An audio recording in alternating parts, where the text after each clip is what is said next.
To start off, we have Lara's 400 not out against England in 2003, the only quadruple century in cricket, and would probably stay that way for a long time.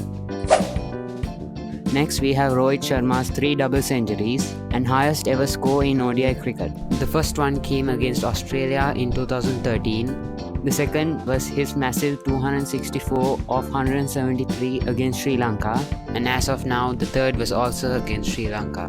At number 6, we have Sri Lanka's 952 against India, a record that would probably never be broken. For good reason, as it is extremely unlikely that you can win a match after taking up almost 3 days for a single innings.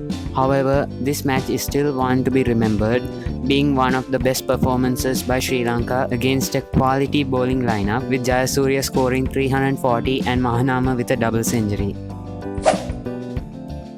AB de Villiers holds the record for the fastest 50, 100 and 150 in ODI cricket. The first two both coming from the same innings against West Indies. His 149 of 44 balls, probably the most destructive one-day innings ever, where he set the almost unbeatable record for the fastest century in ODI of just 31 balls, going at a strike rate of 338. Despite unfortunately not getting that one run required in that innings for his 150, he still holds the record for the fastest 150, which was again against West Indies in the 2015 World Cup. At number 4, we have Murali's incredible 800 wickets in Test cricket that came over a span of only 133 matches. The only guy even close was Shane Warne with 708 wickets. He also has the most 5-wicket hauls in Test cricket with 67.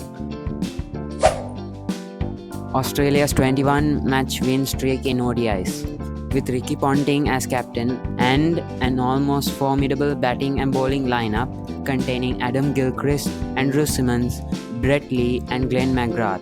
This was Australia at their best. The year was 2003 and it started with England vs Australia in Hobart January 11th, where Australia won by 7 runs.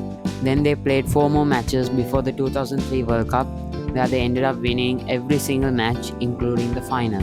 Then they continued on to win their next 10 matches as well, ending the streak with 67-run win over West Indies in the 24th of May. At number 2, we have Don Bradman's impossible average of 99.94 in Test cricket, the only format that existed back then. He achieved this stat over 80 innings and has hit over 12 double centuries. In his last match, he needed only 4 runs to achieve a career average of 100, but he ended up getting out for a duck and got stuck with the average of 99.94, which is still miles ahead of the second highest, Adam Vokes, with an average of 62. So it is highly unlikely that anyone will ever end up with an average as high as Bradman for years to come.